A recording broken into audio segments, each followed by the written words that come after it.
David Chen, ang lalaking walang katulad. Kabanata 1201. Hindi inimbitahan ni Ding si Huang Liguo sa Valley of the Wicked, ngunit nang papasok na sila sa Valley of the Wicked, nakita nila ang isang grupo ng mga tao na nagmamadaling pumunta. Nang makita niya ang taong paparating, agad siyang nakilala ni Ding Dao, at nagmadaling sumalubong sa kanya. Elder Shu, bakit ka nandito? Labis na nagulat si Ding Boyo, bakit dumating si Shu Changsheng? Ding Guzo, nagkakaproblema ang ating Guzo. Bilang elder ng Yaoshenggo, paanong hindi ako makakapunta?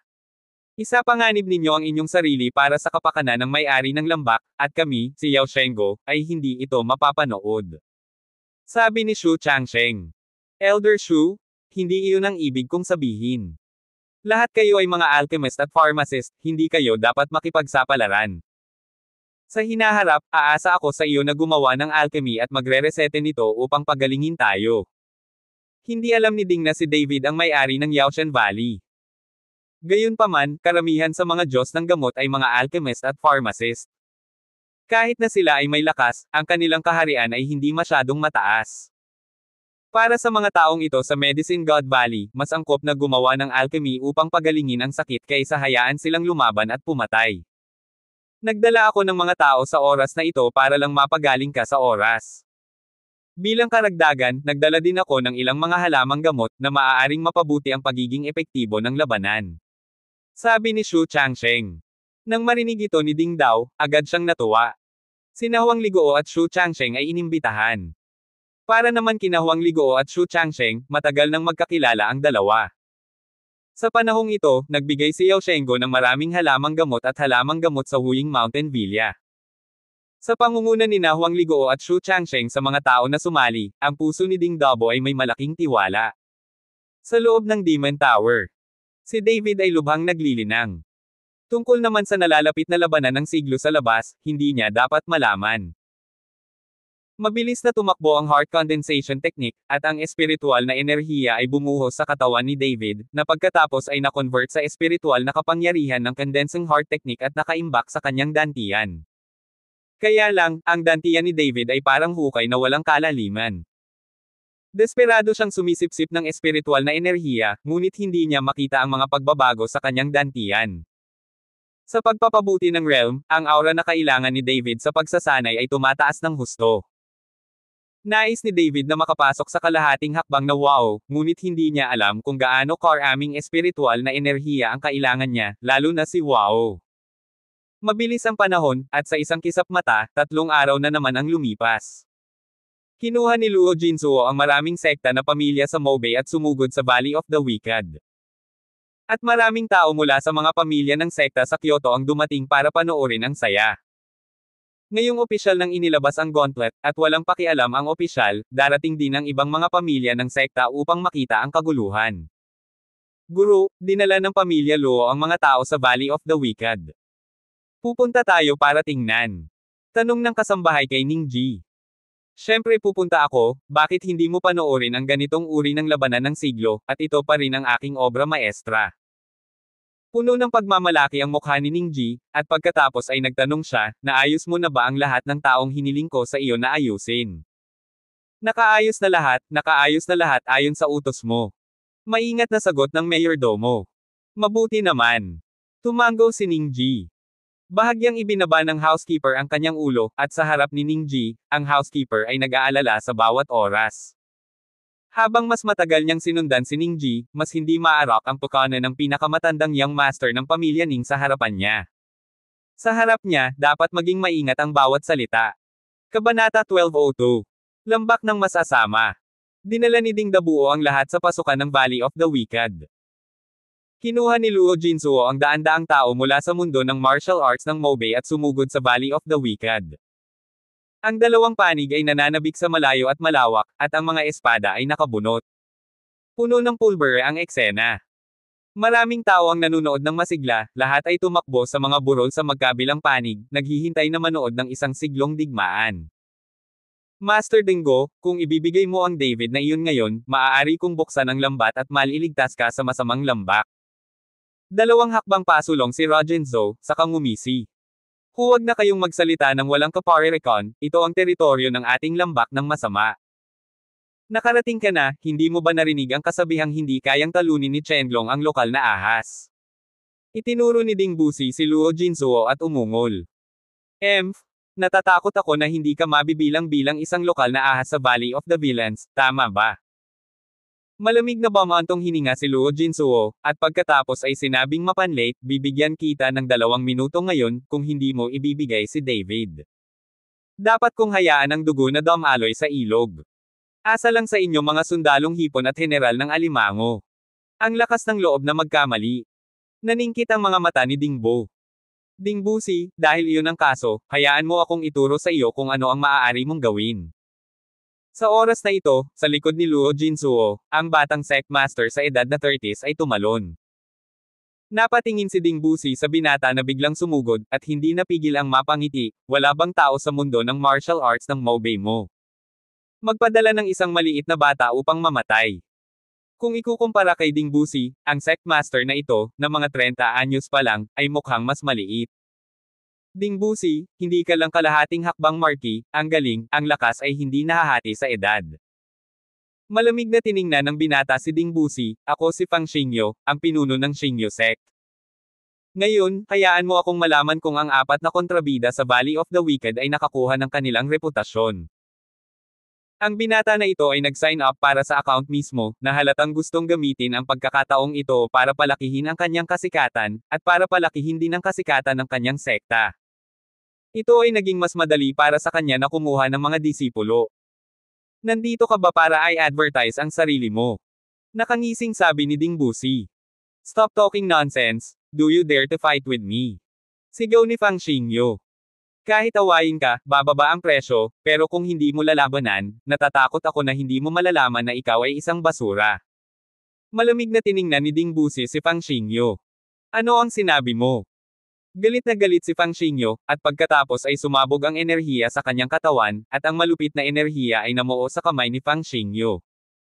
Mga lumang bagay, ang iyong oras ay lumipas na, at ngayon ay hahayaan kitang matikman ang aking kapangyarihan.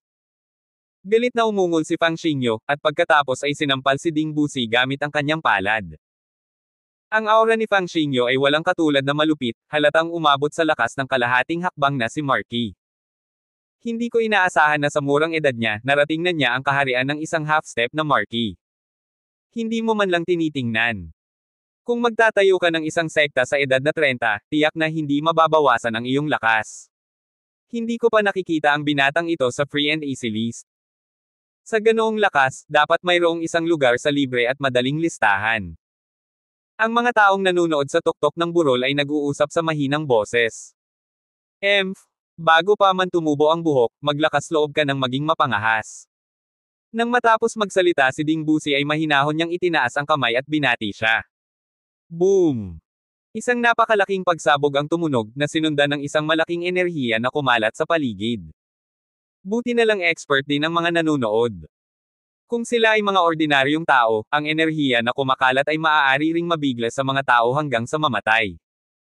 Nagbago ang mukha ni Fang Xingyo, at pagkatapos ay lumipad ng diretso palabas ang kanyang katawan, gumuhit ng arko sa hangin.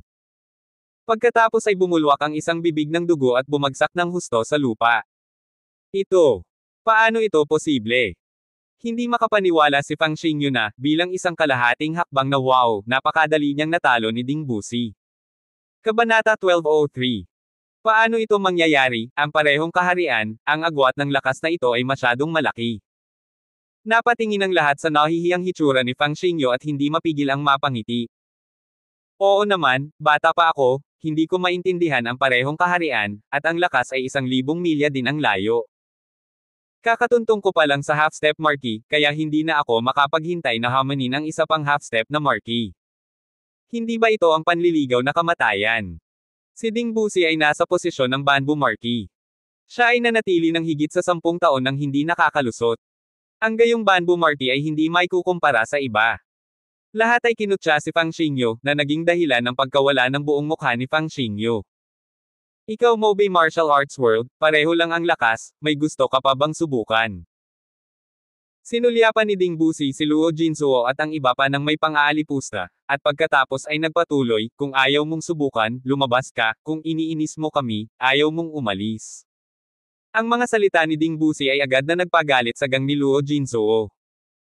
Ding Busi, isang manika, paano mo kakatawanin ang buong mundo ng martial arts ng Mobay, dahil sabi mo, hayaan mong turuan kita ng dalawang trick.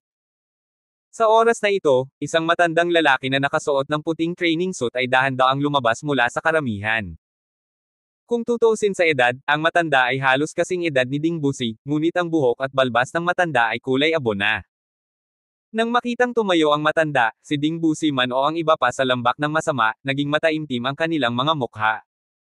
Dahil ang aura na nagmumula sa matandang ito ay bahagyang nakarating sa kaharian ni Marky Wu. Kahit na hindi ito ang lakas ni Wow, tiyak na umabot ito sa bottleneck, naghihintay ng pagkakataong makalusot. Hinarap ni Ding Bo ang matandang nasa harapan niya sa lahat ng direksyon, halatang hindi niya kalaban. Ding Busi, gusto mo bang gawin? Hiniram ko pala ang lambak ng kontrabida mo para samahan akong mag-practice ng mga kamay, baka makatulong sa akin na makalusot. Pabirong sabi ng matanda kay Ding Busi. Pangit ang mukha ni Ding Busi, at hindi siya kumikibo, dahil alam niyang hindi kalaban ng matandang nasa harapan niya ang putok nito. Dahil hindi mo ito ginagawa, ako muna ang gagawa. Nang matapos magsalita ang matanda, lumakas ang hininga sa kanyang katawan, at tumindig ang kanyang abuhing balbas at buhok. Hindi nagtagal, ang katawan ng matanda ay napalibutan ng mga pagsabog ng puting ambon. Ang buong katauhan ng matanda ay parang diwatang bumababa sa lupa, at umaalon ang aura nito. Pang-apat, bumalik ka, sasalubungin ko siya. Humakbang si Ding Bubaw at tinawag si Ding Busi pabalik. Hindi naglakas loob si Ding na maging pabaya sa pagharap sa matanda, at nagsimula na ring mamuo ang Mar-Angel na aura sa kanyang katawan. Si Ding Boyo ay nasa kaharian ng Marky, at ang buong Valley of the Wicked ay sikat dahil sa lakas ni Ding Boyo. 60th year na ako, pero half-step Marky lang ako. Ano ang dapat ikagalit? Ninisya ni Ding daw ang matanda. Kamatayan sa korte. Galit na galit ang matanda, at pagkatapos ay sumabog ang kanyang enerhiya. Pinakaayaw niya ang mga taong nagsasabi ng tungkol sa kanya. Sa loob ng napakaraming taon, nananatili siya sa tuktok ng kalahating hakbang na wow, at halos malagpasan niya ang wow, ngunit sa kasamaang palad ay hindi siya makalusot. Ngayong direktang sinaksak ni Ding Bu daw ang sugat sa ilalim ng kanyang puso, galit na galit ang matanda. Pagkaraang humakbang pasulong ang matanda, nasa harapan na agad ni Ding Dabo ang buong tao. Pagkatapos ay ibinaba ang mga kamao, at umungal ang hangin ng mga kamao. Maaliwalas ang panahon, at sa sandaling ito, may biglang bugzo ng hangin, lumilipad na buhangin at mga bato. Ginamit ng matanda ang lahat ng kanyang lakas. Alam niya na kapag nakaharap ang Marky Ding Dabo, kailangan niyang gawin ang lahat. Malapit man siya sa kaharian ni Marky, kung tutuusin ay hindi naman siya si Marky, kaya hindi nang ahas ang matanda na maging pabaya. Hindi ito nakita ni Ding, at ang kanyang mga kamao ay nagtagal ng gininto ang liwanag, at agad siyang binati. Bang bang bang. Ang lahat ay hindi makita ang dalawang figure, at tanging ang tunog ng mga kamao na nagsasalpukan ang naririnig. Kabanata 1204. Boom! Biglang bumantong hininga ang dalawang tao sa gitna. Sa isang iglap, yumanig ang bundok, lumipad ang mga puno, at ang bundok sa hindi kalayuan ay nagsimulang gumuho, na nagdulot ng mga pagsabog ng alikabok. Ang ganitong galaw ay parang biglaang lindol. Maraming tao na nanunood ng buhay na buhay sa tuktok ng bundok ay nagulat lahat sa nakakatakot na paggalaw na ito. Si Marky Wu ay si Marky Wu, ang kilusang ito ay masyadong nakakatakot. Sa palagay ko dapat nating layuan ito, at magiging malas tayo kung hindi ito kumalat sa atin sa tamang panahon. Maraming tao ang nagsimulang magtago sa malayo, sa takot na maapektuhan. Mula sa gitna ng nakakatakot na pagsabog, isang figure ang lumipad at pagkatapos ay nahulog sa lupa. Ito ay ang matandang lalaki na may kulay abong balbas. Nakita kong namutla ang mukha ng matanda, at may bakas ng dugo sa gilid ng bibig niya, halatang sugatan. Nang mawala ang usok, tumayo si Ding Dabo sa parehong lugar na may kalmadong ekspresyon. Maaaring lumabas ka o mamatay, may dalawang paraan. Sinulyapan ni Ding Dao si Luo Jinzuo at iba pang mga tao sa mundo ng martial arts ng Mobay, at sinabing walang pakialam. Sa pagpunas ng mga mata ni Ding Dao, maraming tao sa mundo ng martial arts ng Mobay ang nagsimulang umatras. Hindi nila inaasahan na napakalakas ng lakas ni Ding Dabo, at nasa kaharian na siya ni Marky. Huwag kayong matakot, lahat, itong si Ding ay wala sa kaharian ni Marky, at ngayon lang siya nakatuntong dito. Basta magsanib puwersa tayo, siguradong matatalo natin siya. Sabay na tayo. Sabi ng matanda na may kulay abong balbas. Sige, sabay na tayo. Tumango si Rogenzo.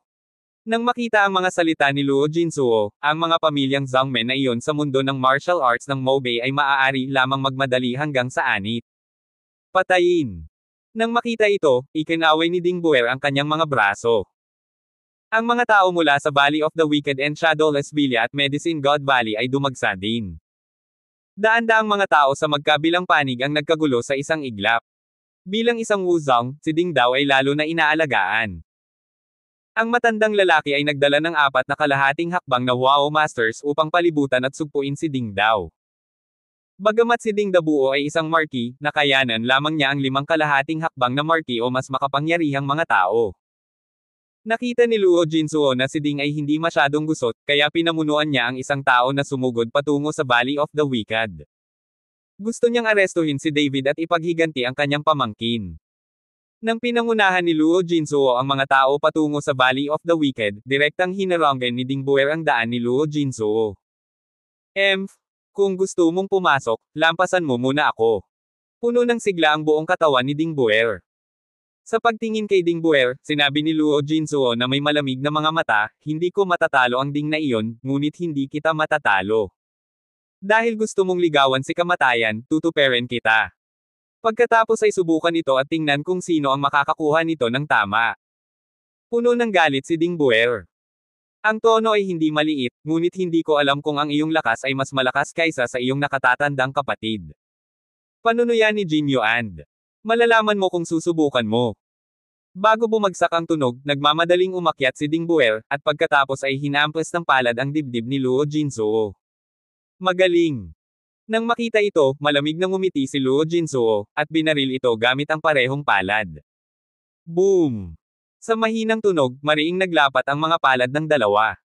Isang malakas na alon ng hangin ang mabilis na kumalat mula sa lugar kung saan nag-away ang dalawa. Napaungol ang dalawa, at bawat isa ay umatras ng 3 hakbang. Pantay-pantay ang palad na ito. Sina Luo Jinsuo at Ding Buer, parehong kalahating hakbang na wow, ay pantay na pinagtugma sa ilalim ng palad na ito. Bagaman ang iyong lakas ay hindi kasing husay ng iyong panganay na kapatid, hindi masama, ngunit hindi ganoon kadaling patayin ako. Malamig na tiningnan ni Luo Jinsuo si Ding Buer. Subukan mo. Tumaas ang layunin ng pagpatay ni Ding Buer, papatayin kita ngayon. Napakaingay mo. Galit din si Luo Jinsuo. Ibinuko ng agila ang kanyang mga pakpak. Bumagsak ang boses, at lumipad na parang agila ang katawan ni Ding Buer. Isang mapagpalang kuko, humawak kay Luo Jinsuo. Ang bilis ni Ding Buer ay napakabilis, at isang puting airstream ang makikita sa likod niya. Kabanata 1205. Chi. Ang mga bakal na kuko ay naputol sa hangin, na may isang nakakatakot na tunog ng pagbasag ng hangin. Napanood ng lahat ang eksenang ito, at walang duda na kung mahuli ang kuko na ito, tiyak na magkakaroon ng 5 butas ng dugo sa tuktok ng ulo ni Luo Jinsuo. Hinihip ng hangin ang mga ulap. Sinampal ni Luo Jinsuo ang kalaban ng nakakatakot na hangin ng palad, na may isang pagkakamali at isang puntos. Woo! Ang hangin ay umuungol, at biglang nagkaroon ng bulk zone ng hangin.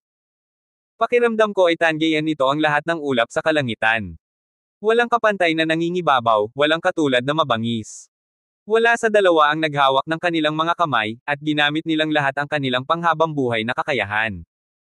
Isang hindi mapapantayang nakakatakot na aura ang bumungad sa kanilang dalawa. Sa panahong ito, maaaring mawala ng buhay ang sinumang pabaya. Boo! Isang malambot na tunog. Tinamaan ng malakas na hangin ang mga kuko ni Ding Buer. Ang malaking puwersa ay direktang nagdulot ng paglipad palabas ng katawan ni Ding Buer. Matapos lumipad ang figure ni Ding Buer, umikot siya sa hangin, at pagkatapos ay muling naglakad patungo kay Luo Jinsuo. Sirang Mountain Palm. Malakas na sigaw ni Ding Buer nang siya ay nasa ere, at saka iwinagayway ang kanyang mga palad sa kanyang harapan. Saksakin mo. Ilang halos malinaw na hangin ng palad ang lumipad patungo kay Luo Jinsuo. Ang hanging palad na ito ay may kakilakilabot na gilid, at kapag ito ay pumutol sa hangin, naglalabas din ito ng isang nakakatusok na hiyaw. Sa isang kisap mata, tumawid si Zhang Feng sa layong 4 o 5 metro at lumipad papunta sa dibdib ni Luo Jinsuo.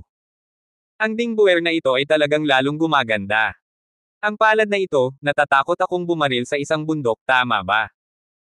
Tulad ng iminumungkahi ng pangalan, ang Broken Mountain Palm ay sobrang nakakatakot.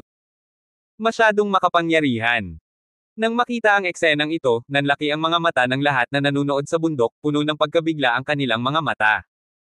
Dapat alam mo na ang apat na kontrabida sa Valley of the Villains ay matagal nang hindi kumikilos. Ngayon ay nakikita na ng lahat ang lakas ni Ding Buer, at ito rin ay bumuti ng husto. Tumingin si Luo Jinzuo kay Ding Buer at binaril ito ng isa pang palad. Ang puting hangin na alon, na parang alon, ay humampas sa hangin ng palad. Puff puff. Sa kaunting mahinang tunog, ang hanging alon at ang hangin ng palad ay nagbanggaan, at pareho silang nawala. Mabilis na nagbago si Ding Buer ng kanyang mga galaw. Sa sandaling bumagsak ang kanyang katawan sa lupa, ang kanyang mga takong ay tumapak sa lupa, at ang kanyang katawan ay biglang sumugod kay Luo Jinzuo na parang kanyan. Kung tutuusin sa bilis ni Ding Buer, hindi siya mukhang matanda na mahigit 60 taong gulang. Breaking Soul Palm. Nagpakawala ng malakas na inumin si Ding Buer, at tila may itim na usok na bumabalot sa kanyang katawan. Nagitim din ang kamay niya, parang multo, sobrang nakakatakot. Ding Buer? Kayong mga kontrabida ay palaging sinasabi na hindi kayo kailanman nagsagawa ng masasamang pagsasanay, hindi mga masasamang magsasaka. Ibinubunyag mo ba ang iyong mga sikreto ngayon? Hindi ka masama, ano ba? Lahat kayo ay masasamang magsasaka sa lambak ng kasamaan. Ngayon, sisirain ko ang iyong lambak ng kasamaan, at aalisin ko rin ang pinsala para sa mundo ng martial arts. Nang makita ang Broken Soul Palm ni Ding Buer, sumigaw si Luo Jinzuo ng malakas. Fuck your mother puker. Ito ay isang trick na sinasanay ko sa loob ng maraming taon, kung paano ito naging isang masamang sining, ngayon ay ipapakita ko sa iyo kung ang aking Soul Breaking Palm ay isang masamang sining. Sinumpa ni Ding Buer si Luo Jinzuo. Wala sa apat na kontrabida ang madaling pukawin. Bagamat hindi sila bata, mahilig silang manayra ng mga tao. At itong Soul Breaking Palm ay ang kakaibang trick ni Ding Buer. Ang Broken Soul Palm ay napakahirap sanayin, ang dalawang kamay ay nabasa ng lason. Hindi lamang malakas, ngunit napakalason din. Broken Soul Palm? Isang galaw upang basagin ang kaluluwa, kaya ang pangalan. Gayunpaman, ang Soul Breaking Palm na ito ay hindi isang masamang sining, at si Ding Buer ay hindi gaanong masamang cultivator.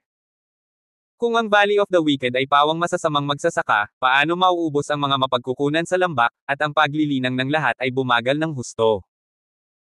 Ang mga masasamang magsasaka ay maaaring sumipsip ng enerhiya ng mga ordinaryong tao, o ng enerhiya ng mga mandirigma, kaya hanggat may mga tao doon, imposibleng sabihin na mayroong kakulangan ng mga mapagkukunan ng paglilinang.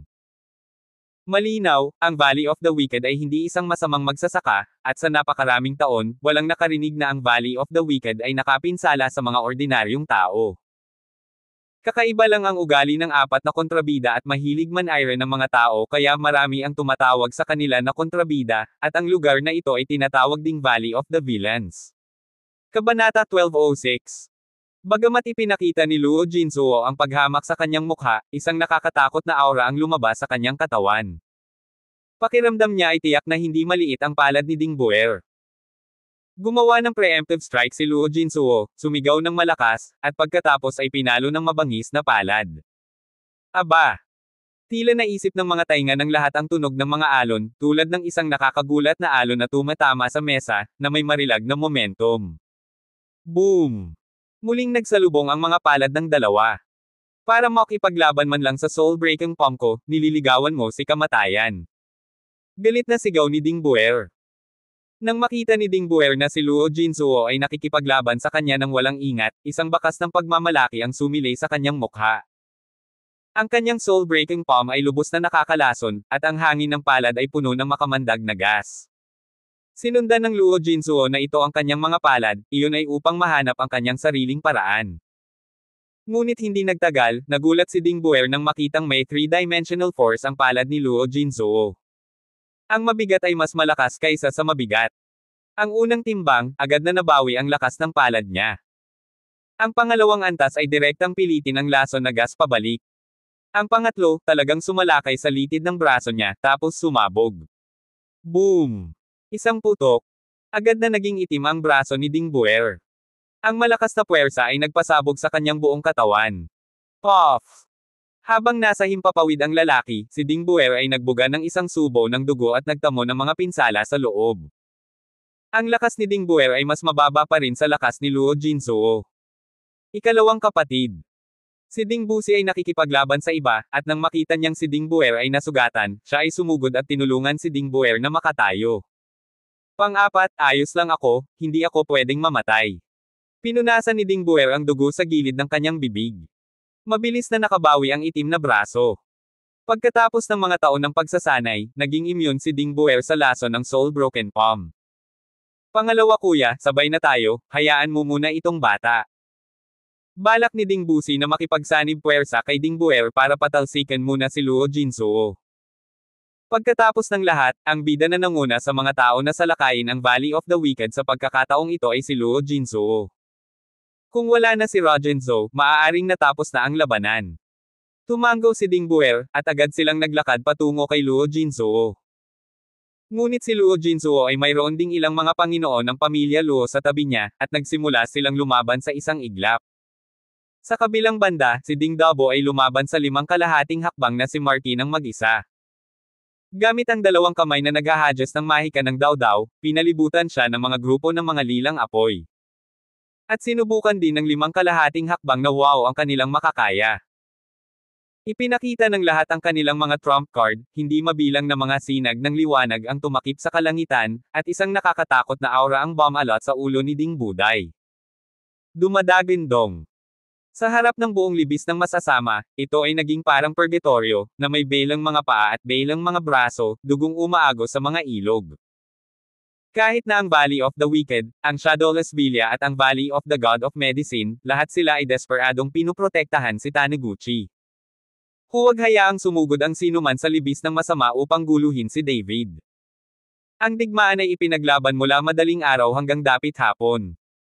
Sa oras na ito, si Ding Buson, kasama ang ilang eksperto mula sa Valley of the Wicked, ay nagbabantay sa paligid ng Demon Suppression Tower, nakikinig sa labanan sa labas, maagang nabalisa si Ding Buson. Ang pangatlong master, hindi ko alam kung ano ang nangyari kay boss, bakit hindi tayo lumabas at tingnan? Tanong ng isang master ng Valley of the Wicked. Hindi, sabi ni Kuya, kahit anong mangyari, hindi tayo makakaalis, kailangan nating tiyakin ang kaligtasan ni Mr. Chen. Umiling si Ding Buson at sinabing. Sa katunayan, sa sandaling ito, si Ding Buson ay nagpatawag ng higit sa sinuman, at halos lahat ng mga panginoon ng Valley of the Wicked ay naiwan sa kanya. Ngayon ang labanan sa labas ay mula madaling araw hanggang dapit hapon, at wala pa ring balak na tumigil. Nais ding malaman ni Ding Buson kung ano ang nangyayari sa labas. Pero hindi siya makaalis. Alam niya na ang lahat ng labanan sa labas ay para kay David, na kasalukuyang naglilinang. Kung aalis siya at may pumasok, mawawala ng saysay ang lahat ng labanan sa labas. Ginoo. Shen, sana makapag-cultivate ka ng mas mabilis.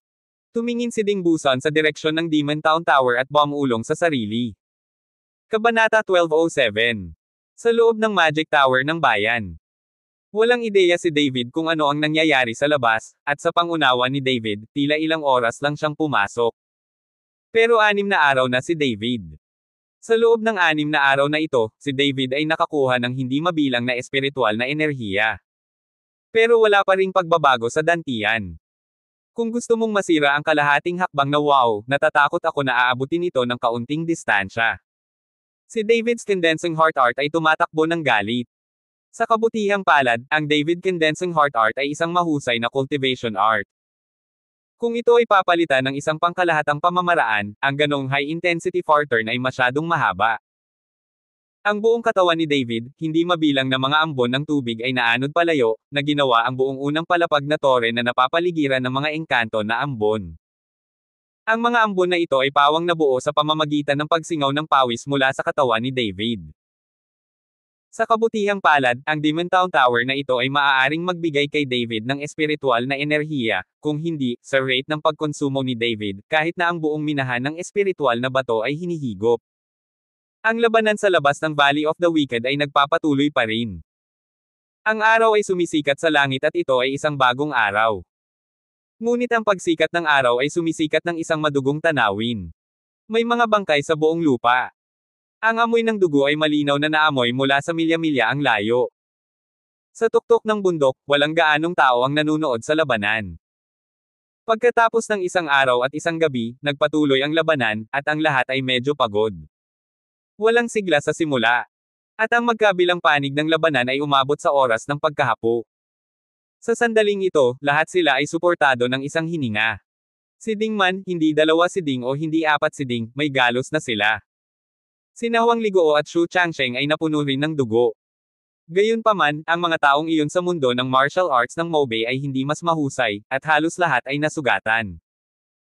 Lalo na si Luo Jinzuo, bilang pasimuno, nakatanggap siya ng espesyal na pangangalaga, at ngayon ang mga Panginoon ng pamilya Luo sa paligid ni Luo Jinzuo ay halos patay at nasugatan. At si Luo Jinzuo mismo ay malubhang nasugatan, ang kanyang kaliwang braso ay nabali at hindi niya ito maiangat. Pagkatapos ng halos desperado na labanan, ang fighting spirit at enthusiasm ng mga nasa Mobei martial arts world ay umatras din ng husto. Hindi nila inaasahan na napakalakas ng lambak ng masasama, at sa dami nila, hindi na lang sila umatake. Siyempre, ang pagdaragdag ng Shadowless Mountain Villa at Yaoshen Valley ay isang bagay na hindi nila inaasahan. Sa partikular, sa pagdaragdag ng Yaoshen Valley, ang mga tao sa Valley of the Wicked at Shadowless Villa ay nasugatan at maaaring gumaling kaagad. Higit pa rito, nagdala si Xu Changsheng ng maraming medicinal pill, na makapagpapanumbalik ng pisikal na lakas sa maikling panahon. Dahil dito, kayang labanan ng Valley of the Wicked ang mga pag-atake ng mga taong ito sa mundo ng martial arts ng Mobei. Second Master Luo, natatakot kami na hindi kami makapasok sa lambak ng mga kontrabida. Kahit gawin natin, dapat may nagbabantay dito. Hanggang ngayon ng laban, hindi ko pa nakikita ang dingbusa na iyon. Makikita na dapat siyang nagbabantay sa lambak. Sa pagkakataong ito ay medyo walang ingat tayo, pansamantalang umatras, at bumalik at magkaroon ng pangmatagalang plano. Hinikayat ng matanda na may kulay abong balbas si Luo Jinzuo. Ngayon na malinaw na nangyayari ang laban, ang mga taong ito sa mundo ng martial arts ng Mobei ay magdurusa. Pagkatapos ng lahat, ang mga taong ito ay walang intensyon na makipag-away, at ang ilang mga tao ay gustong tumakas. Lalo na ang Fang Xingyo na iyon, na orihinal na gustong kunin ang pagkakataong ito para sumikat ang sarili. Dahil dito, naging mas trahedya ang labanan. Nang nasa kalagitnaan na ito, pinalayo ni Fang Xingyo ang mga tao. Ayaw niyang masira dito ang sekta na sa wakas ay itinatag niya. Tumingin si Luo Jinzuo sa pagod na mga tao, at tumango ng ayaw. Walang paraan, minamaliit ni Luo Jinzuo ang lakas ng Valley of the Wicked, at hindi inaasahan ang Shadowless Villa at Yaoshen Valley na desperado na tumulong. Hindi malaki si Ding, tandaan mo, hanggat hindi nahuhuli si David, hinding-hindi susuko ang pamilya kong Luo. Kapag ang aking panganay na kapatid ay wala sa kaugalian, ito na ang panahon na ang iyong masamang lambak ay mawawasak. Si Luo Jinzuo ay nagngangalit ang kanyang mga ngipin at tumingin kay Ding Dao. Naghihintay ako. Walang pakialam na sabi ni Ding Dao. Malamig na sumangot si Luo Jinzuo, tumalikod at umalis. Gusto siyang habulin at patayin ni Ding Buer, ngunit pinigilan siya ng kamay ni Ding Dabo. Kabanata 1208. Kuya, dead ends lahat ng mga ito, bakit hindi mo mahabol? Naguguluhan na tanong ni Ding Buer. Hindi nagsalita si Ding, ngunit matapos makita si Luo Jinzuo at ang iba pa na naglalakad palayo, bamantong hininga siya at dumura ng isang bibig ng dugo. Kuya. Mabilis na ainal-alayan ni Ding Buer si Ding Buer, kuya, ayos ka lang ba? Ikinaway ni Ding Dao ang kanyang kamay, ayos lang, magpadala ka kaagad ng maglilinis sa larangan ng digmaan. Magpadala ka rin ng isang tao na magbabantay ng mabuti kay Taniguchi. Kuya, natatakot ka ba na bumalik si Luo Jinzuo? Tanong ni Ding Buer. Hindi umiling si Ding, ang mundo ng martial arts ng Mobei ay hindi babalik pansamantala, ngunit hindi ko magagarantiya na mahuhulog ang ibang mga sekta at pamilya sa bitag. I see. May aayusin ako kaagad. Tumango si Ding Buer. Master Denggo, pansamantalang naalis ang panganib, may kukunin muna ako. Kinaladkad ni Huang Ligoo ang kanyang malubhang na sugatan na katawan at sinabi kay Ding Dao. Huangzo, salamat sa iyong kabautan. Naikuyom ni Ding Bu daw ang kanyang mga kamao kay Huang Ligoo. Inalis ni Huang Ligoo ang mga tao. Mayroong 12 ng mga tao nang dumating sila, ngunit ngayon ay kakaunti na lamang ang natitira. Ang paghintong ito sa Wuying Mountain Villa ay masasabing nasaktan ang mga kalamnan at buto. Kailangan din ni Huang Ligoo na magpahinga at magpagaling sandali. Master Denggo, babalik din ako. Ang mga herbs at medicinal herbs na dinala ko this time ay ubos na lahat. Kailangan kong maghanda pagbalik ko. Kapag handa na ako, uutusan ko ang mga tao na ipadala ang lahat ng mga halamang gamot at mga halamang panggamot. Sa oras na ito, sinunod din ni Xu Changsheng ang mga salita ni Ding Dao. Sa pagkakataong ito si Yao Shenggo ay may kaunting pinsala sa mga tauhan, ngunit ang mga halamang gamot at halamang gamot na dala nito ay naubos na. Walang silbi ang pananatili ni Xu Changsheng at ng iba pa. Kung tutuusin, kahit gaano kahusay ang isang pharmacist, mahirap talunin ang kusinero ng walang kanin. Elder Xu, mag-ingat ka sa lahat. Naikuyom ni Ding Bu daw ang kanyang mga kamao kay Xu Changsheng. Pagkaalis ng lahat, bumalik si Ding Dabo sa Valley of the Wicked.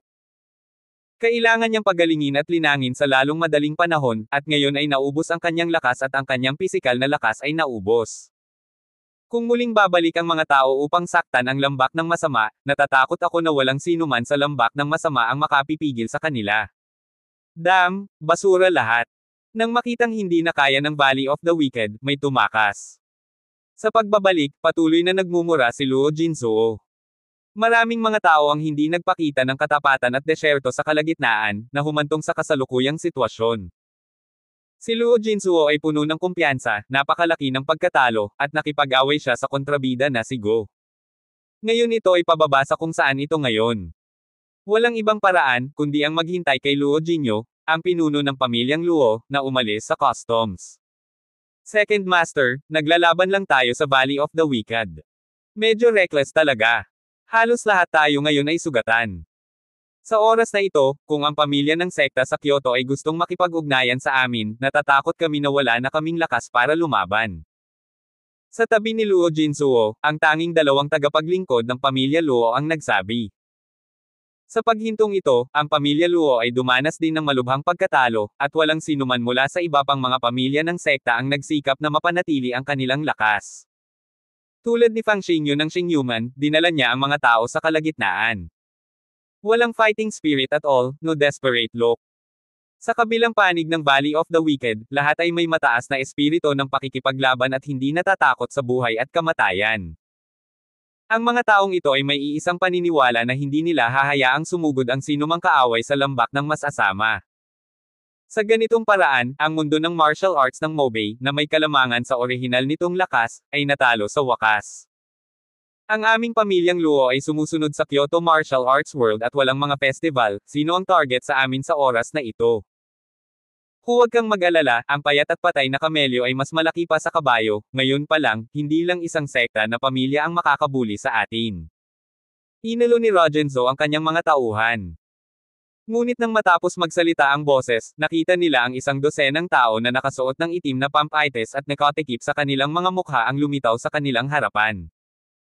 Saglit na natigilan si Luo Jinzuo, ngunit hindi niya inaasahan na magkakaroon ng pagnanakaw sa mga lugar tulad ng Kyoto. Kahit na si Luo Jinzuo ay malubhang nasugatan din ngayon, ngunit upang harapin ang isang grupo ng mga ordinaryong tao na nakaharang sa kalsada at nagnanakaw, madali rin itong mahuli. Kabanata 1209. Sino ka? Umalis ka dito kung magkakilala kayo, huwag kang maghanap ng kamatayan. Umungol si Luo Jinzuo sa 12-dosenang mga lalaking nakaitim. Ngunit sino ang nakakaalam na ang 12-dosenang mga lalaking nakaitim ay hindi nagmamadali, sa halip ay ngumiti, Second Master Luo, matagal ka na naming hinihintay dito. Hintayin mo ako. Ano pa ang hinihintay mo? Natarante si Rogenzo. Hintayin kita, syempre papatayin kita. Tumawa ang isang lalaking nakaitim. Itong kapatid, ang aming pamilya Luo ay walang hinaing o galit sa iyo. Bakit mo ako pinapatay? Kung nahihirapan ka, sabihin mo sa akin anumang oras, at magpapadala ako ng isang tao na magpadala sa iyo ng maraming pera. Nang makita ang hindi nagmamadaling hitsura ng kabilang partido, alam ni Luo Jinzuo sa kanyang puso na nakatagpo siya ng matigas na tuod. Sabi ko, ayaw namin ng pera, buhay mo ang gusto namin. Pagkatapos magsalita ng lalaking nakaitim, direktang binaril niya si Luo Jinzuo. Ang ibang mga lalaking nakaitim ay lumipat din patungo sa mga katulong ng pamilya Luo. Sa ilang sandali, si Luo Jinzuo, nakatatapos lang sa labanan, ay muling inatake. Hindi nagtagal, ang lahat ng mga katulong ng pamilya Luo ay namatay at nasugatan, at si Luo Jinsuo lamang ang naiwan upang suportahan. Sa huli, sinipa si Rogenzo at bumagsak ng husto sa lupa. Isang napakatalim na kutsilyo ang bumagsak sa leeg ni Luo Jinsuo. Lalaki rin si Luo Jinsuo. Sa pagharap sa kamatayan, hindi siya humingi ng awa, ngunit malamig na tumingin sa lalaking nakaitim, "Sino ka? Kahit na gusto mo akong patayin, kailangan mong hayaan akong mamatay ng malinaw at malaman kung sino ang nasa kamay ng kamatayan. Ang aking pamilyang Luo ay walang awayan sa Kyoto Martial Arts World." Nag-iisip pa rin si Rogenzo kung sino ang papatay sa kanya. Hindi kaya humahabol ang Valley of the Wicked. Nagkalkula si Luo Jinsuo sa kanyang puso, ngunit mabilis na tinanggihan ang ideya. Ang Valley of the Wicked ay dumanas din ng matinding dagok, at maaaring hindi makapagbigay ng lakas tao para tugisin sila. Kung ikaw ay mula sa Valley of the Wicked, hindi mo na kailangang magsuot ng maingat, at may hood sa iyong ulo. Dahil gusto mong malaman, hayaan mong sabihin ko sa iyo. Sa oras na ito, isang binata ang lumabas mula sa gilid na may natitiklop na pamaypay sa kanyang kamay. Young Master Ning. Natigilan si Luo Jinsuo nang makita niyang naglalakad palabas ang binata. Dahil ang tao dito ay walang iba kundi si Ningji. Young Master Ning, ano ang nangyayari? Nagtatakang tanong ni Luo Jinzo. Pagkatapos ng lahat, pumunta siya dito upang hanapin si David, at sinundan ang lambak ng masama, lahat dahil kay Ningji. Ngayong biglang lumitaw dito si Ningji, napasimangot si Luo Jinsuo. Ayos lang, ang gusto kong sabihin sa iyo ay ako ang gustong pumatay sa iyo. Bahagyang ngumiti si Ningji. Hindi makapaniwalang tumingin si Luo Jinsuo kay Ningji, bakit gusto mo akong patayin? Mukhang wala kaming sama ng loob. Hindi maintindihan ni Luo Jinsuo kung bakit gustong patayin siya ni Ningji. Walang dahilan, dahil ang pamangkin mong si Luo Siyang ay hindi pinatay ni David, kundi ako. Gusto ko lang gamitin ang mga kamay ng iyong pamilyang Luo para patayin ang David na iyon. Hindi ko akalain na magiging walang kwenta ang pamilya mong Luo, basura lang. Dahil ito ay basura, hindi na kailangang mabuhay. Ngumisi ng masama si Ningji. At nanlaki ang mga mata ni Luo Jinsuo, at ang kanyang mukha ay namula sa galit. Hindi niya akalain na siya ay maloloko ni Ningjigay. Ang buong pamilya Luo, at maging ang buong mundo ng martial arts ng Mobei, ay nagbayad ng malaki. Sa huli ito ay isang bitag. Ikaw. Masyado kang kasuklam-suklam, walang hiya.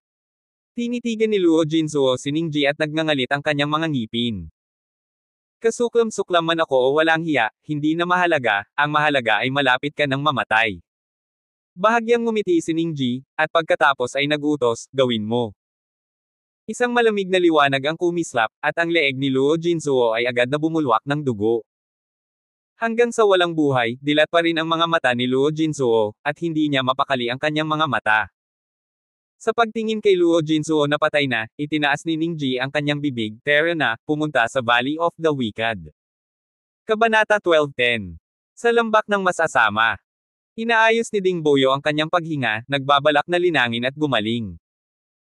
Sa kabilang banda, pinangunahan ni Ding Buer ang mga tao na linisin ang larangan ng digmaan, at pagkatapos ay pinalakas ang pagtatanggol sa Valley of the Wicked. Si Ding Busi ay malubhang nasugatan, at nasa kanyang silid, na may makapal na gasa na nakabalot sa kanyang mga binti. Sa buong lambak ng masasama, halos lahat ay nasugatan. Tanging si Ding Buson, na nagbabantay sa Demon Town Tower, at ilang masters mula sa Valley of the Wicked ang naiwan. Nang maupo si Ding Bu daw na nakakross ang paa at magpapagaling na sana, biglang may ilang nakakatakot na hininga ang nagmula sa labas ng lambak. Ang puso ni Ding Bu ay nanginig, at ang buong tao ay tumalon. At sa sandaling ito, sa masamang lambak ng Taniguchi, hinaharap ni Ding Buer ang mga taong dinala ni Ningji. Sino ka? Umalis ka sa lambak ng masama. Malakas na saway ni Ding Buer. Hinawakan ni Ningji ang isang folding fan at tumingin kay Ding Buer nang may panghahamak. Kung ang Valley of the Wicked ang walang espiritu ng digmaan, hindi maglalakas loob si Ningji na baliwalain ang apat na masasamang lalaki ng ganoon. Ngunit ngayon, ang Valley of the Wicked ay walang iba kundi isang higanteng matagal ng gumuho. Kaunting tulak lang, babagsak na. Nandito ako para hanapin si David. Hanggat ibibigay ninyong masasamang tao si David, aalis ako kaagad. Kung hindi ka magbabayad. Itinaas ni Ningji ang sulok ng kanyang bibig, at pagkatapos ay itinutok ang natitiklop na pamaypay sa gilid. Dumadagindong. Isang malaking bato ang nabasag at naging slag. Napakapangit ng mukha ni Ding Buer, imposibleng ibigay ito ni David at ng iba pa. Kung hindi, hindi ko susundan ang pamilya Luo na lumaban hanggang kamatayan. Sino ka ba? Hindi ko kilala ang David na sinasabi mo. Magagawa lamang ni Ding Buer na magpanggap na hindi alam ngayon. Sa kasalukuyang lakas ng Valley of the Wicked, natatakot ako na hindi na nito kayang labanan ang susunod na pag-atake.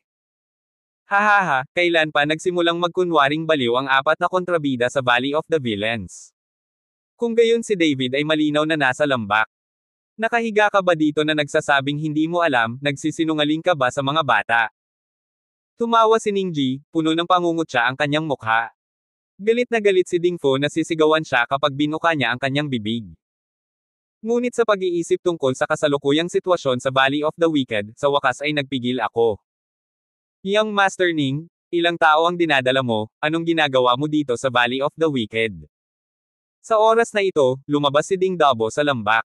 Nakilala niya si Ningji sa isang sulyap.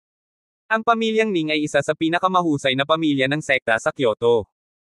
Master Dinggu, gusto ko lang ilayo si David, walang ibang intensyon.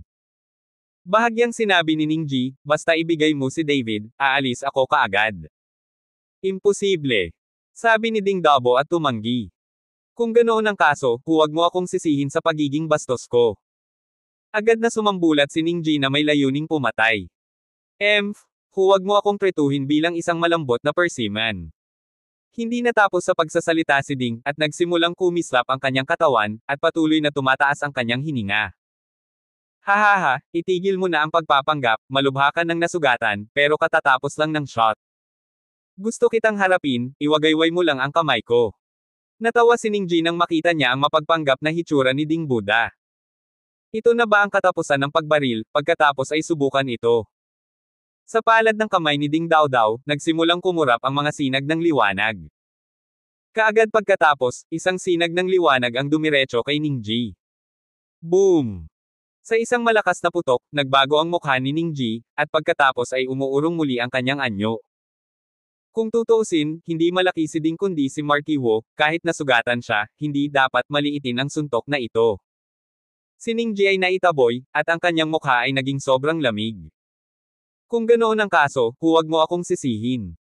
Pagkatapos magsalita, iwinagayway ni Ningji ang kanyang kamay, ibigay mo sa akin ang lahat. Ang mga ekspertong dinala ni Ningji ay sumugod. Ang tatlong half-step Wow Masters ay hindi sapat na malaki para direktang harapin si Xiang Ding.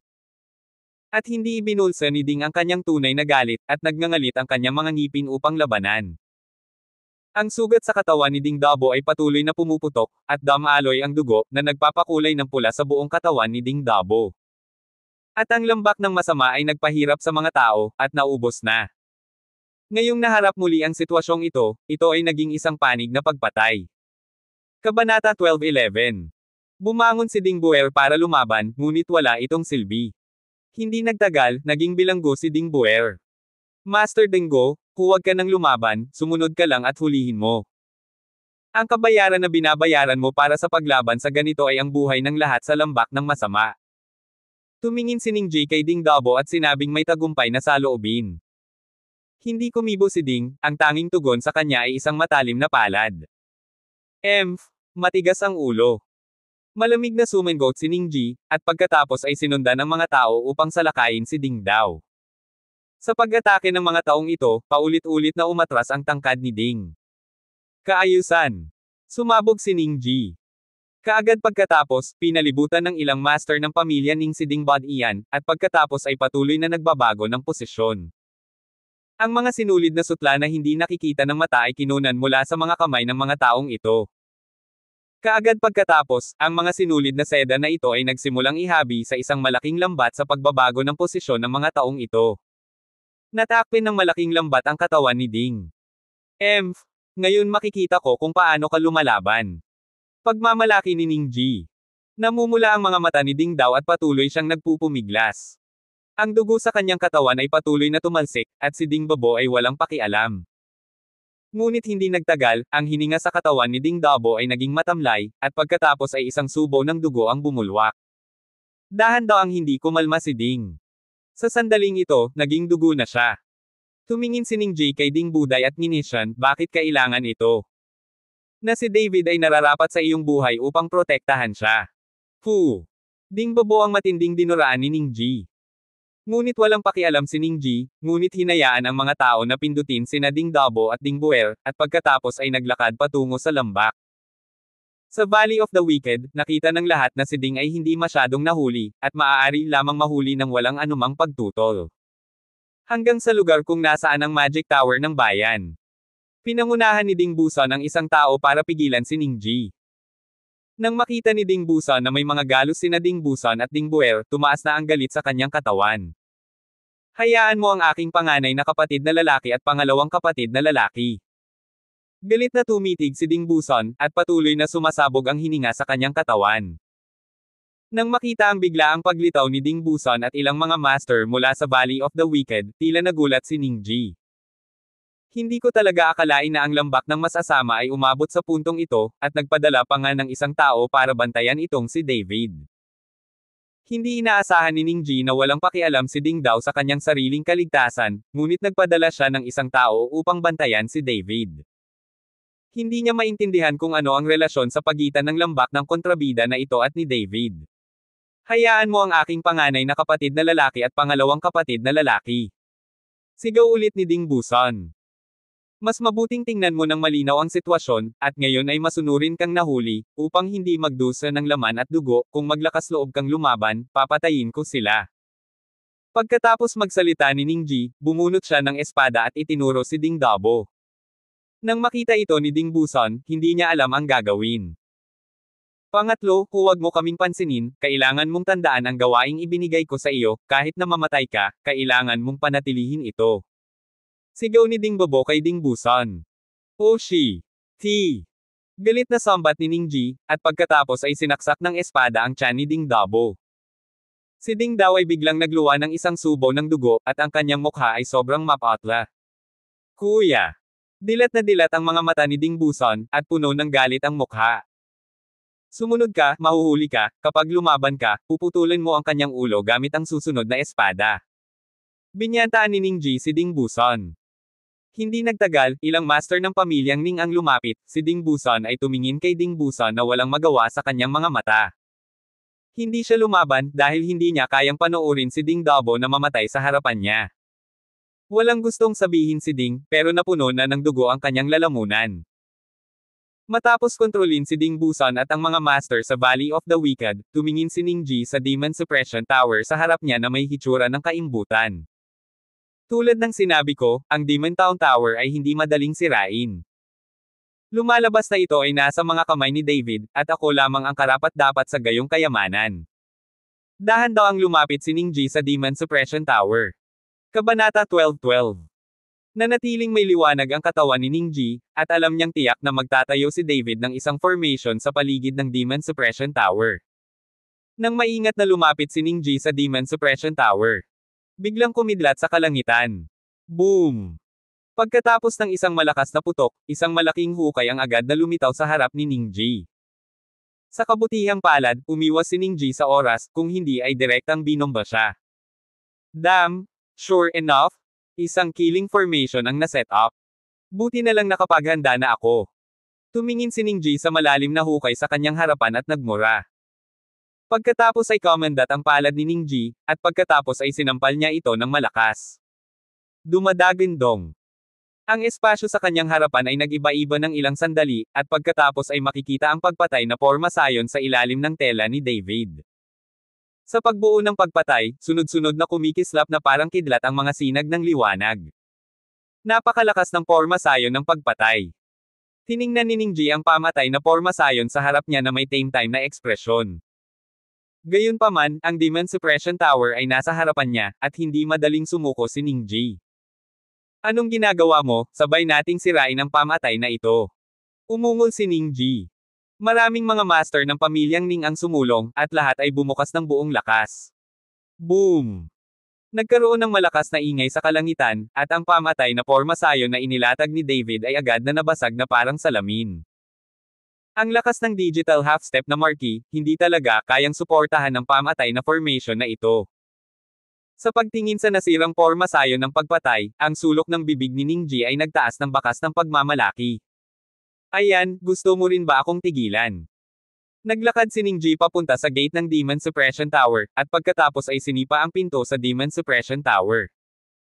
Ngunit sino ang nakakaalam, sa ilalim ng paanan na ito, ang tarangkahan ng taong Demon Tower ay hindi gumagalaw. Isang stream ng liwanag ang kumislap sa itaas ng gate, ngunit ang katawan ni Ningji ay direktang natamba. Sumimangot si Ningji at sinabing, bakit ito nangyayari? Humakbang pasulong si Ningji, napabuntong hininga muli, at pagkatapos ay malakas na hamampas sa pinto. Ngunit nanatiling hindi gumagalaw ang pinto, ni kahit kay titing na bakas. Sa kabaligtaran, ang katawan ni Ningji ay mas natamba sa pagkakataong ito, at bumagsak ng husto sa lupa. Gulat na napatingin si Ningji sa Demon Tower sa kanyang harapan, at ang kanyang mukha ay naging napakapangit. Subukan mo. Tinanong ni Ningji ang ilang eksperto mula sa pamilya Ning na subukan ito. Ngunit pareho pa rin ang resulta, kahit anong pilit ng mga taong ito, o atakihin man lang ng mahika, hindi nila maalog ang tarangkahan, ngunit nasugatan sila sa lakas ng counterattack. Ito. Anong nangyayari dito? Napakapangit ng mukha ng lahat. Ang mga taong ito ay pawang kalahating hakbang na marquee, hindi banggitin ang isang tarangkahan, kahit isang bundok, sa ilalim ng gayong pambobomba, ay gumuho na noon pa man. Paano ito nangyayari? Ibinaling ni Ningji ang kanyang tingin kay Ding Dabuo, pagkatapos ng lahat, ang Demon Town Pagoda ay nasa Valley of the Evil na ngayon. Paano ko malalaman? Sabi ni Ding Bobo na may patag na ekspresyon. Noong una, medyo nag-aalala si Ding kay David, pero nang makitang may sariling bawal na porma sayon ang Town Magic Tower, at napakalakas nito, gumaan ang pakiramdam ko. Walang masyadong alam si Ding, not to mention these people in front of him, kahit nasa kaharian siya ni Marquis, hindi niya mabuksan ang pinto. Makikita na ang bayang Magic Tower na ito ay hindi nangangahulugang isang ordinaryong kayamanan. Guro, ano ang dapat nating gawin? Sa oras na ito, nagtanong ang isang lingkod ng pamilya Ning. Tumingin si Ningji sa Demon Suppression Tower na nasa harapan niya, nag-isip sandali, at sinabing, magpadala ka ng 2 tao para manood dito, at ibalik muna ang mga lumang bagay na ito. Hindi ako naniniwala na hindi nalalabas si David. Basta lalabas siya, tinatakot lang namin siya sa buhay ng mga matatandang ito. Dahil ang masamang lambak ay desperado na protektahan siya, kung gayon si David at ang mga matatandang tao sa masamang lambak ay dapat magkaroon ng isang hindi pangkaraniwang relasyon. Pagkatapos magpadala ng 2 tao para bantayan ang Demon Suppression Tower, bumalik si Ningji kasama ang mga tao mula sa Valley of the Wicked. Ang lambak ng masasama ay bumalik sa kalmado, may dugo sa lahat ng dako, at may mga bangkay na hindi napigilan. Ang Valley of the Wicked, na nakatayo ng mga dekada at may magandang reputasyon, ay gumuho at naglaho halos magdamag. Ang balita ng Valley of the Wicked na nawasak at ang pag-aresto sa 4 na masasamang lalaki ay agad na kumalat sa buong mundo ng martial arts. Kabanata 12:13. Ang batang ito mula sa pamilya Ning ay napakatapang kaya't nang ahas pa siyang pangunahan ang mga tao na sirain ang Valley of the Evil Ones, at hulihin pa ang 4 na dakilang evil men. Marami ng ideya ang batang ito simula pa noong bata pa siya. Sa pagkakataong ito, sinamantala niya ang lambak ng kontrabida at ang mundo ng martial arts ng Mobay para lumaban hanggang kamatayan, at nakinabang siya rito. Anong uri ng galit ang pamilya Ning sa Valley of the Wicked? Bakit napakawalang awa ni Ningji? Hindi dahil doon sa David, nabalitaan kong may sama ng loob si Ningji kay David. Hindi ko talaga nakita, nagtatago talaga itong batang ito mula sa pamilya Ning. Ang martial arts world ay tinatalakay ang bagay na ito. Gayunpaman, napakakaunting mga tao ang nakakaalam ng lahat ng ins at out ng mga bagay, ngunit ang mga ito ay random na hula lamang. Mula umpisa hanggang wakas, lahat ng ito ay pinlano ni Ningji. At ang mga nakakaalam ng buong bagay ay pumunta na para makita si Hades. Gayunpaman, pagkatapos ng panahong ito, ang pangalan ni Ningji ay maituturing na kilala sa mundo ng martial arts. Bilang karagdagan, lumabas din ang pangalan ni Ningji sa Happy List. Pamilya Ning, Ningji. Sa isang ordinaryong opisina, tiningnan ni Mr. Shi ang impormasyon sa forum at bumulong sa sarili. Ginoo. Shi. Ngayon ang Valley of the Villains ay halos nawasak na ng pamilya Ning, at ang 4 na pangunahing kontrabida ay nahuli rin ng buhay. Bagaman ang reputasyon ng apat na kontrabida ay hindi masyadong maganda, wala silang nagawa na nakakasakit sa mundo. Nasa panganib ang pamilya Ning, kailangan ba natin ng babala? Tanong ni Zhao Wuqi kay Mr. Shi. Ang relasyon ni Zhao Wuqi kay David ay natural na nasa puso niya si David, at ang Valley of the Wicked ay para protektahan si David, kaya sinamantala ito ng pamilya Ning para makapasok sa Valley of the Wicked, kaya gusto ni Zhao Wuqi na tulungan ang lambak ng mas asama. Gayunpaman, sa pangalan ng master ng pavilion ng Protectorate Pavilion, hindi siya pinapansin ng pamilya Ning, kaya ang mga sekta na pamilyang ito ay bibigyan lamang ng pansin ang mga salita ni Mr. Shi. Hindi pinansin ni Mr. Shi si Zhao Wuqi, ngunit tiningnan ang impormasyon sa forum at muling bumulong sa sarili. Pamilya Ning, Ning Ji. Hindi ko pinapansin ang batang ito. Ngayon ay simula pa lamang, at dahan-dahan ang ilang mga tao ay hindi maupo at magsimulang lumabas. Itong si Ning Ji ang una. Si Mr. Shi ay kausap ang sarili, habang si Zhao Wuqi ay nalilito, ngunit hindi niya alam ang sinabi ni Mr. Shi. Ginoo. Shi, gusto ba natin? Huwag kang gagawa, bumalik ka. Bago pa matapos magsalita si Zhao Wuqi, ikinaway ni Mr. Shi ang kanyang kamay. Nang makita ito, nakatalikod lang si Zhao Wuqi at bumalik. May puso siyang tumulong sa masamang lambak, ngunit wala siyang magagawa. Kyoto Budo Alliance. Umupo si Zhu Jishan sa pangunahing upuan, at sa kanyang ibabang upuan ay si Long Jingguo ng pamilyang Long. Mayroon ding ilang iba pang mga sekta sa timeline ng pamilya. Lahat, malapit na ang bagong taon, ito na ang huling alliance meeting ng ating Kyoto Martial Arts Alliance ngayong taon. Kasabay nito, ito rin ang huling pagkakataon na ang ating Martial Arts Alliance ay nag-recruit ng mga miyembro ng alyansa ngayong taon. Mayroon bang pamilya ng sekta na nagsumite ng aplikasyon? Sinulyapan ito ni Zhu Jishan, at pagkatapos ay tinanong ang isang elder sa tabi niya. Leader, sa ngayon, wala pang natanggap na aplikasyon. Nahihiyang sabi ng matanda sa mahinang boses. Nang marinig ito ni Zhu Jishan, medyo naging pangit ang kanyang mukha. Sa buong mundo ng martial arts ng Kyoto, maraming mga aristokratikong sekta, ngunit ang mga miyembro ng kanilang martial arts alliance ay wala pa sa kalahati. Sa partikular, maraming malalaking pamilya ang walang planong sumali sa Martial Arts Alliance. Bukod dito, ang mga taong ito ay patuloy na nagpapalawak ng kanilang kapangyarihan, at mayroon silang potensyal na sundan ang Kyoto Martial Arts Alliance sa isang karibal na hukuman. Bilang pinuno ng alyansa, hindi mapanood ni Zhu Jishan ang pag-unlad ng ganoong sitwasyon. Sana ang pinuno ng alyansa, mula nang patayin ni David si Direktor Guo, ang prestihiyo ng alyansa ng martial arts ay nasira, at maraming mga aristokratikong sekta ang nag-aatubili na sumali sa alyansa ng martial arts. Mayroong ilang mga pamilya ng sekta na gustong umalis sa alyansa. Ang pamilyang Ning ang sumaire sa Valley of the Villains at banihag ng buhay ang apat na masasamang tao. Ngayon maraming aristokratikong sekta ang nagsisimula ng magpakita ng kanilang pagmamahal sa pamilya Ning. Sa oras na ito, sabi ng isang sect master. Kabanata 12:14. Gusto din ng isang pamilyang Ning na kumaway sa Kyoto. Malamig na bumantong hininga si Zhu Jishan, ang matandang maltong si Ning ay umaatres, malamang na anak niya iyon. Leader, ano ang susunod nating gagawin? Marahil ay nanood ka ng ilang sekta at marangal na pamilya at sumando sa pamilya Ning. Tanong ng isang matanda. Dahil ang Ning Ji na ito ay napaka-ambisyosa, hayaan mo siya. Gusto kong makita kung paano niya nililinis si David. Nakakagat ng aso ang aso, nanunood lang kami ng malaking palabas.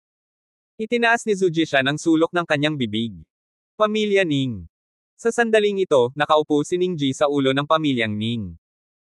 Dahil ang kanyang ama, si Ning Dahay, ay nag-iisa, ang lahat ng mga gawain ng pamilyang Ning ay ipinaubaya kay Ning Ji upang asikasuhin. Bagamat inaalagaan ni Ning Ji ang pamilya Ning, hindi pa siya nakakaupo sa pangunahing upuan. At ngayon ay iba. Sinira ng pamilyang Ning ang Valley of the Villains at nabihag ng buhay ang apat na pangunahing kontrabida. Bagamat alam nilang lahat na sinamantala ito ng pamilya Ning, ang tapang ni Ning Ji, pati na rin ang lakas ng pamilyang Ning, ay inilagay sa harap ng lahat. Sa makatuwid, maraming maharlikang sekta na pamilya ang nagsimulang sumilong sa pamilya Ning. Ang pamilyang Li sa timog ng lungsod, ang pinuno ng pamilyang Li ay bumisita. Magkita-kita tayo, Sect Master Yang ng Xuanyang Sect. Welcome sa Sect Master Hinang Deng Chanman. Sa araw na ito, ang pamilya Ning ay patuloy na may mga sekta at mga aristokratikong pamilya na humihiling na makita sila. At sinalubong siya ni Ningji na may ngiti sa kanyang mukha. Sa sandaling ito, lubos na nasisiyahan si Ningji. Sa murang edad, napakaraming pamilya ng aristokratikong sekta ang pumunta sa kanya na nagmamakaawa para sa kanlungan sa pamilya Ning. Alam ni Ningji na kahit ang kanyang sariling ama ay hindi makakamit ang gayong tagumpay. Sa isang buong araw, halos 30 malalaki at maliliit na sekta na pamilya ang sumilong sa pamilya Ning. Bagamat medyo pagod si Ningji sa araw na ito, nakaramdam siya ng kasiyahan. Kapag nakahanap ako ng paraan para dalhin ang Mobay Martial Arts World sa ilalim ng aking pamumuno, sino ang makakatulong sa akin sa buong Kyoto? Tumayo si Ningji sa pinakamataas na punto ng bilya, tumangala sa langit, ang kanyang puso ay tumibok ng labis. Maraming malalaking sekta at aristokratikong pamilya ang nakakita sa paglapit ni Ningji, ngunit walang pumipigil sa kanya. Parang may hinihintay silang lahat. Sa sandali ng pamilya ni Dong, ang ekspresyon ni Dong Liken ay sobrang pangit. Sa orihinal, ang pamilya Dong at ang pamilyang Ning ay magkasalungat sa isa't isa, at ang lakas ng dalawang pamilya ay katulad noon. Ngunit ngayon na ang pamilya Ning ay may napakaraming pamilyang maaasahan, ang lakas ng pamilya Dong ay malapit ng hindi mapapantayan. Gabi na, anong ginagawa mo? Tanong ng asawa ni Dong Liken. Hindi makatulog. Nagsindi ng sigarilyo si Dong Liken at huminga ng malalim, nasaan si Jahao? Sa kwarto ko, simula nang salakayin mo si David, hindi pa lumalabas ng bahay si Jahao sa mga araw na ito, at hindi siya umimik. Sumulyap ang asawa ni Dong Liken kay Dong Liken na nagrereklamo. Hoy! Napabuntong hininga si Dong Liken, ginagawa ko ito para sa kanyang kapakanan, hindi talaga maisip ng batang ito. Para sa ikabubuti niya, bakit hindi ka magnakaw ng gamit ng iba? Nabalitaan ko kay Jahao na kaibigan pa rin niya si David. Hiniling mo kay Jahao na linlangan siya. Ano ang pinagkaiba ng ginagawa mo sa pagsunod sa magnanakaw? Hindi nasisiyahang sabi ng asawa ni Dong Liken. Babae ka, anong alam mo? Inihagis ni Dong Liken ang sigarilyo sa kanyang kamay at naglakad patungo sa silid ni Dong Jahao. Dong dong dong. Kumatok si Dong Liken sa pinto, at pagkatapos ay nagsabi, Jahao, lumabas ka, may sasabihin ako sa iyo. Wala akong sasabihin sa'yo, huwag mo akong pansinin. Ang galit na boses ni Dong Jahao ay nanggaling sa silid. Napakaraming araw na ang lumipas, at nagmumuni-muni pa rin si Dong Jahao. Lagi niyang iniisip na sinaktan niya si David. Hindi niya akalain na ganoong tao ang kanyang ama. Alam kong galit ka pa rin sa akin, pero ginagawa ko ito para sa ikabubuti mo. Magbihis ka na at dalhin mo ang iyong ina sa lugar ng iyong lolo. Kung may nangyari sa bahay, huwag ka nang bumalik. Seryosong sabi ni Dong Liken. Kabanata 12:15. Anong mali? Anong nangyari? Bakit mo kami pinakawalan ng gabi? Ang asawa ni Dong Liken ay tumingin kay Dong Liken na nagtataka. Huwag ka nang magtanong, ako dapat ang mag-ayos para sayo. Naayos ko na. Bukod dito, dapat mo ring kunin ang aking selyo, at hindi ka dapat mahulog sa mga kamay ng iba. Gamit ang selyong ito, ang pamilya Dong ay palaging nandyan. Kinuha ni Dong Liken ang isang napakapinong selyo mula sa kanyang mga braso, at pagkatapos ay ibinigay ito sa kanyang asawa. Sa pagkakataong ito, medyo natigilan ang asawa ni Dong Liken at hindi moari kung ano ang nangyari. Sa oras na ito, bumukas ang pinto, at lumabas din si Dong Jahao. Dad, may nangyari ba? Si Dong Jahao ay nasa silid, nakikinig sa mga salita ng kanyang ama, alam niyang hindi nagbibiro ang kanyang ama. Ayos lang, kailangan mo lang maging masunurin. Pagkatapos magsalita ni Dong Liken, sumigaw siya, kasambahay, paalisin kaagad ang young master at ang kanyang asawa. Nagmamadaling pumasok ang kasambahay, at pagkatapos ay sinabi kay Dong Jahao at sa kanyang ina, Guro, Ginang, handa na ang sasakyan. Hindi ako pupunta, hindi ako pupunta. Ano ang problema? Hindi umalis si Dong Jahao at tinanong si Dong Liken. Sa hindi inaasahang pagkakataon, nawala ng malay si Dong Liken, at pagkatapos ay hiniling sa kasambahay na kunin si Dong Jahao. Pagkaalis ng kanyang asawa at anak, tumayo si Dong Liken sa pinakamataas na punto ng bilya. Mula rito, makikita mo ang buong villa area ng pamilya Dong. Ang bahagi nito ay nasira na, iyon ay noong nag-away sila ni David. Hindi pa ito nalilinis. Muling nagsisindi ng sigarilyo, tahimik na naghihintay si Dong Liken. Alam niyang darating din ang darating. Oo nga naman, bago pa matapos ang paninigarilyo ni Dong Likan, nakaramdam siya ng hininga mula sa malayo. Mayroong isang dosina o higit pa, lahat sila ay kalahating hakbang na marquee. Walang gulat o gulat sa mukha ni Dong Likan. Hindi nagtagal, dumating ang mga taong ito kay Dong Likan, at ang pinuno ay si Ning Ji ng pamilya Ning. Tito Dong, stay safe. Gabi na at napakataas na nakatayo, hindi ka ba natatakot na suluhin ng hangin? Tumangala si Ning Ji kay Dong Likan at sinabing may bahagyang nanunuyang boses. Bagaman matanda na ako, hindi ako kasing sama ng sinasabi mo. Maaari kang sipon sa pamamagitan ng bugzo ng hangin, kaya ang aking martial marquee realm ay hindi nagsasanay. Lumutang pababa si Dong Likan mula sa taas at matatag na tumayo sa harap ni Ning Ji. Ang lakas talaga ni Uncle Dong, at talagang hinahangaan siya ng kanyang pamangkin. Binanggit ni Ning Ji si Dong Likan. Hindi mo kailangang magsalita ng walang kaparerekon, alam ko ang iyong intensyon, gawin natin. Pagkatapos magsalita ni Dong Likan, bumuga mula sa kanyang katawan ang hininga ni Marky Wu. Isang nakakatakot na aura ang direktang bumalot sa buong lugar ng bilya ng pamilya Dong. Naramdaman ang hininga sa katawan ni Dong Likan, kahit na ang kalahating hakbang na Marky ay bahagyang kupas ng kulay. Tito Dong, nagkamali yata kayo. Bilang isang junior, paano ko magagawa ang anumang bagay sa iyo? Narito ako sa oras na ito upang pag-usapan ang isang bagay kay Uncle Dong. Nakikita mo na maraming mga aristokratikong sekta ang sumilong na sa aking pamilyang Ning. Sa palagay ko ang iyong pamilya Dong ay dapat ding yumuko at maging mga ministro. Bahagyang ngumiti si Ning Ji at nagtanong. Iyuko mo ang iyong ulo bilang isang ministro. Bahagyang ipinikit ni Dong Likan ang kanyang mga mata, anong klaseng bagay ka, kahit narito ang iyong ama, si Ning Dahay, maglalakas loob ba siyang sabihin ito sa akin? Huwag mong isipin na kamangha-mangha kung sisirain mo ang lambak ng masasama. Kahit na ang lahat ng mga sekta at maharlikang pamilya ay sumuko sa iyong pamilyang Ning, ako, si Dong Likan, ay hindi susuko. Ang hangarin ng pagpatay ay lumabas sa katawan ni Dong Likan, at ang kanyang mga mata ay puno ng determinasyon. Maaari siyang mamatay, ngunit hindi niya kailangang isipin ang tungkol sa pagsuko sa pamilya Ning.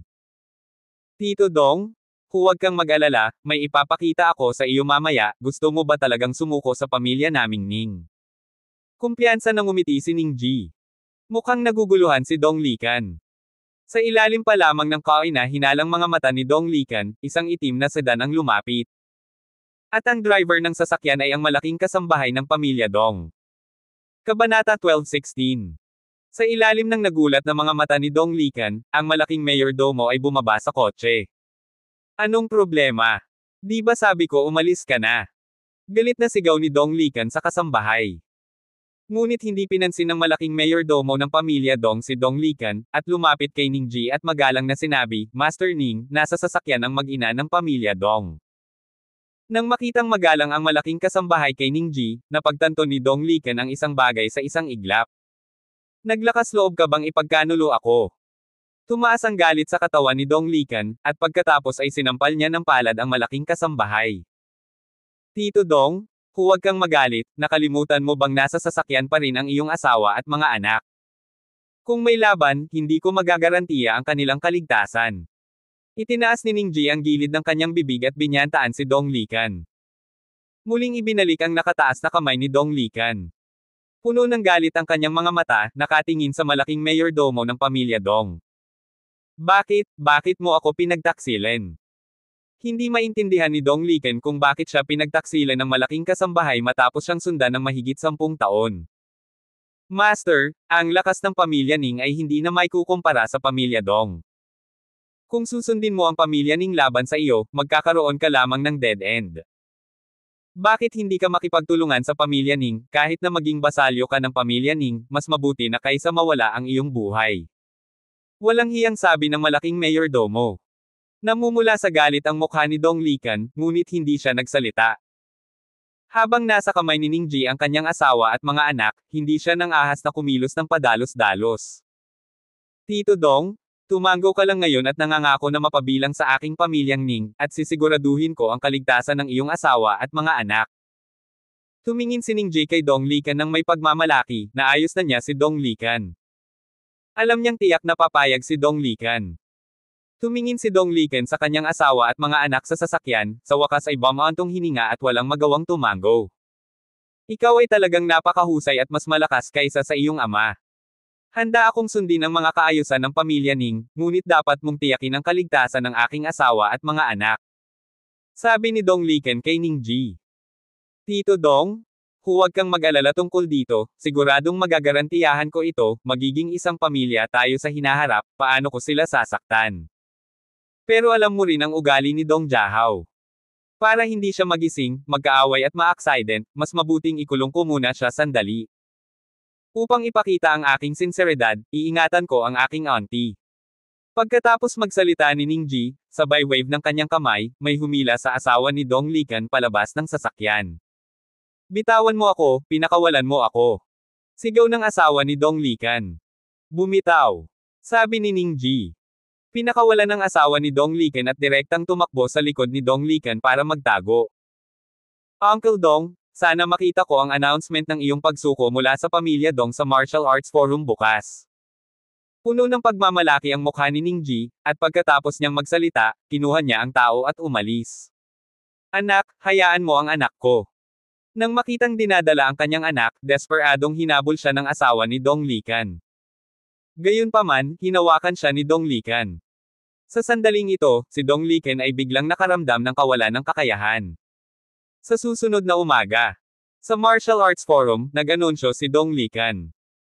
Isang maikli at malinaw na paliwanag, ang pamilya Dong ay naging kaanib na pamilya ng pamilyang Ning, at lahat ay napapailalim sa pagpapadala ng pamilyang Ning. Sa pagkakataong ito, agad na sumabog ang forum. Ang pamilyang Ning muli, ang pamilyang Ning ay napaka-high profile nitong mga nakaraang araw. Ano ang nangyayari? Hindi ba't laging sinusunod ng pamilya Dong ang pamilya Ning? Sa magdamag, ang mundo ng martial arts sa Kyoto ay magbabago, at ang mga pangunahing puwersa ay reshuffle. Tingnan mo, tinatayang hindi na maupo ang Martial Arts Alliance. Nagkaroon ng maraming talakayan. Gayunpaman, ang Martial Arts Alliance ay nakakagulat na tahimik, walang nagsalita, at walang lumabas para hanapin ang pamilyang Ning. Sa ganitong paraan, hayaang patuloy na umunlad ang lakas ng pamilya Ning. Mabilis ang panahon, kalahating buwan na ang lumipas sa isang kisap mata. Kabanata 12:17. Sa nakalipas na 2 linggo, napakataas ng profile ni Ning Ji ng pamilyang Ning. Kahit na ang Martial Arts Alliance. At sa oras na ito sa Bayan Magic Tower. Desperado pa rin ang paglilinang ni David, at ang nakapalibot na aura ay patuloy na nagpapalusog sa katawan ni David. Ang dragon na kristal sa katawan ni David ay nagsimulang kumislap ng liwanag. Kaagad pagkatapos, ang kapangyarihan ng dragon ay nagsimulang makaapekto sa dantian ni David. At ang dantian ni David ay patuloy na nagbabago. Ang espiritual na kapangyarihan sa katawan ay mabilis na lumalaki. At ang laman ng katawan ni David ay patuloy na tumubo ng gintong kaliskis, pagkatapos ay nawala, at pagkatapos ay lumaki. Hindi masamang gininto ang katawan ay nagsisimula ng paulit-ulit. Sa sandaling ito, si David ay tila nasa isang ilusyon. Unti-unting nawala ang katawan at dahan-daang lumitaw muli, at ang huling gintong liwanag ay sumilay sa mga kilay ni David. Biglang nagmulat ng mata si David. Dahan-daang bumangon, naramdaman ni David na puno ng kapangyarihan ang kanyang katawan, na sumugod na parang napakalakas na puwersa. Nadama ni David ang espiritual na kapangyarihan sa kanyang katawan, at ang kanyang mga mata ay puno ng kagalakan. Ang banal na kamalayan ay nakalubog sa katawan, at nalaman ni David na ang ginintoang core ay naglabas ng isang nakasisilaw na liwanag, na lumulutang sa itaas ng dantian. Hindi pa rin ako nakakalusot sa Golden Core at nakarating sa Nascent Soul Realm. Tila ang daan ng paglilinang sa hinaharap ay magiging mas mahirap. Bagaman si David ngayon ay 12-dosenang beses na mas malakas kaysa dati. Gayunpaman, nabigo pa rin siyang makalusot, at ang kanyang kasalukuyang kaharian ay umabot lamang sa kalahating hakbang na Marquis. Bagamat isang hakbang lamang ang layo mula sa Marquis Wu, ito ang hakbang na ito na hindi nagawa ng ilang tao sa loob ng mahigit 10 taon. Lumingalinga si David sa paligid, hindi niya alam kung gaano na siya katagal sa loob. Nang si David ay lumakad palabas sa libis ng masasama, siya ay binati ng pagkatiwangwang. Matindi pa rin ang makapal na amoy ng dugo, kahit mahigit 10 araw na. May mga buwiter na patuloy na umaaligid sa langit, at pagkatapos ay nangangagat sa mga bangkay sa lupa. Mabuti na lang at lumalamig ang panahon ngayon kaya hindi naaagnas ang katawan, at hindi nakakadiri ang temperatura sa hangin. Anong nangyari? Napakunot ng noo si David. Ang mga bangkay sa lupa ay pawang mula sa Valley of the Wicked, at halatang isang matinding labanan ang naganap dito. Kung titingnan ang kalagayan ng bangkay, kitang-kita na lumipas ang ilang oras. Inalis ni David ang Demon Suppression Tower, at pagkatapos ay nagsimulang hanapin ito sa lambak ng masasama. Gusto niyang makita kung may nabubuhay pa. Sa bakanan ng isang yungib sa Valley of the Wicked, may liwanag na nagniningning sa loob na nagpapatunay na may tao sa loob. Nang lumakad si David sa pasukan ng yungib, nakita niya ang dalawang tao na nakakross ang paa sa isang mesa. Mayroong iba't ibang mga delicacy sa mesa, at dalawang bote ng alak. Damn, hindi ko alam kung kailan lalabas yang David na yan. Kalahating buwan na. Kung hindi siya lalabas sa buong buhay niya, ang mga kapatid natin ay mananatili rito magpakailanman. Narinig ko na ang mga tao ng pamilya Ning ay naglalakad ng patagilid sa kalye, kumakain at umiinom ng maanghang na pagkain buong araw, at may naghihintay pa rin sa kanila. Malas talaga ang mga kapatid natin. Matapos makasama ang pamilya Ning sa loob ng maraming taon, sa wakas ay nagtagumpay kami, ngunit mayroon kaming napakasamang trabaho. Pagkahigop ng alak ng isang tao ay malakas siyang nagreklamo. Sige, huwag ka nang magreklamo, kung malalaman ang ugali ng young master, siguradong sisirain niya ang ulo mo. Naakit ng isa pang tao. Hindi nagtagal, ang tao ay labis na natakot na hindi siya nang ahas na magsalita ng walang kaparirikon, at maaari lamang uminom. At si David sa pasukan ng yungib ay nakinig, at ang buong tao ay nahulog sa pagmumuni-muni. Pamilya Ning. Maaaring ang pamilya Ning ang gumawa ng lahat ng ito. Ang Ningji na iyon ay magkakaroon ng kakayahang sirain ang Valley of the Evil. Hindi maintindihan ni David kung bakit, ang lakas ng Valley of the Wicked, ang pamilyang Ning ay madaling masira. Matapos huminga ng malalim, dahan-daang pumasok si David. Nagpasya siyang tanungin kung ano ang nangyayari. Nang makita ng dalawa si David, nagulat sila, at nahulog sa lupa ang mga baso ng alak sa kanilang mga kamay. Ikaw. Gulat na napatingin ang dalawa kay David. Sa sandaling iniunat ni David ang kanyang kamay, hinawakan niya ang isang tao sa isang iglap, at pagkatapos ay sinampal ng palad ang ulo ng taong iyon. Kabanata 12:18. Tumalsik ang dugo sa kausap, na sa sobrang takot ay tumalikod at tumakbo palayo. Kaya lang paano siya makakatakas sa palad ni David? Hinawakan ni David ang lalaki sa kanyang kamay ng mabilis na hakbang. Anong nangyayari dito? Mas mabuting ipaliwanag mo sa akin. Nanlamig ang mga mata ni David, at tinanong niya ang lalaki. Dama ang nakakakilabot na aura ni David. Natakot ang lalaki at nagmamadaling sinabi kay David ang kanyang nalalaman. Habang nakikinig si David, lalo siyang nagalit, at ang kanyang mamamatay tao na aura ay agad na tumagos sa kanya. Hindi niya inaasahan na para protektahan siya, ang lambak ng masasama ay halos katayin sa huli. Higit pa rito, hindi ko inaasahan na magiging kasuklam-suklam si Ningji, na sinamantala ang lambak ng masamang tao at ang mundo ng martial arts ng Mobay pagkatapos ng isang labanan, pumunta siya sa lambak ng kontrabida para humingi ng awa. Ano pa? Malamig na tanong ni David. Hindi, iyon lang ang alam ko. Napailing ang lalaki sa takot. Nagbigay ng kaunting puwersa si David sa kanyang kamay, at agad na dumilat ang mga mata ng lalaki, at nawalan siya ng hininga. Kapamilya Ning, gusto kong bayaran mo ang presyo ng dugo. Isang madugong murderous aura ang lumabas sa katawan ni David. Pag-alis sa Valley of the Wicked, nagmamadaling nagtungo si David sa Kyoto. Gaano man kalaki ang babayaran niya, ililigtas niya ang 4 na masasamang tao. Kyoto Ninja. Ngayon, 12 ng mga tao mula sa mga aristokratikong sekta ang nagtipon sa pamilya Ning. Dahil birthday ni Ningji ngayon. Si Ningji, na bata pa, ay nagkaroon ng malaking birthday party. Hindi lamang ang mga basal na pamilya ng pamilyang Ning ang inimbitahang lumahok, kundi maging ang Martial Arts Alliance ay inimbitahan din. Nagpadala pa si Ningji ng imbitasyon kay Mr. Shi. Darating lang si Mr. Shi, hindi pa sigurado. Ang buong pamilya Ning ay napakasigla sa oras na ito. Si Zhao Wuqi at ang mga tao mula sa Dharma Protector Pavilion ay maaari lamang mapanatili ang kaayusan sa labas. Bilang Pavilion Master ng Dharma Protector Pavilion, hindi siya nakatanggap ng imbitasyon. Makikita na walang law enforcement pavilion sa mga mata ni Ningji. Guro, karamihan sa mga bisita ay naririto, ngunit si Mr. Shi at ang mga tao mula sa Martial Arts Alliance ay hindi dumating. Sa oras na ito, bumulong ang kasambahay sa tainga ni Ningji. Alam kong hindi sila darating.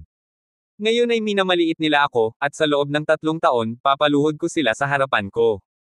Ang mga mata ni Ningji ay walang awa. Matapos tapusin ang kanyang damit, naglakad si Ningji sa bulwagan. Nang makitang dumarating si Ningji, tumahimik ang lahat ng tao mula sa maraming sekta at aristokratikong pamilya.